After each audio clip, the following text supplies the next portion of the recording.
Alright, so pension plans.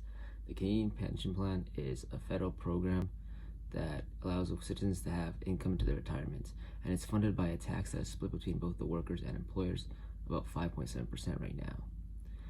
But what if the tax was only on one party, say the workers, and they had to pay for the whole 11.4%? That's what we're going to explore in this video today.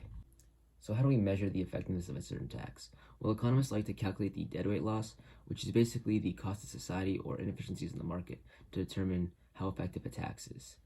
So what kind of factors influence the size of a deadweight loss? Well, one of the main ones is elasticity in demand and supply. If a market is more elastic in demand, that means the burden of the tax falls on the buyers. And if the market is more elastic in supply, that means the burden falls on the sellers. So how does this relate to our example with the pension plan? Well, supply is kind of obsolete here because there's no like real world object. It's kind of just how many people want to sign up for this pension plan. So that's kind of doesn't really matter in this case. However, for the demand, I think the market is pretty elastic because there are other avenues for retirement money like RSPs and investments. So if the tax rate got really high, people would be willing to pull out pretty quick, I think.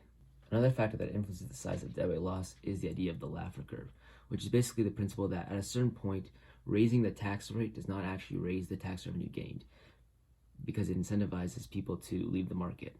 So having an 11.4% on just the workers is pretty high, which incentivizes them to not really want to have to pay that.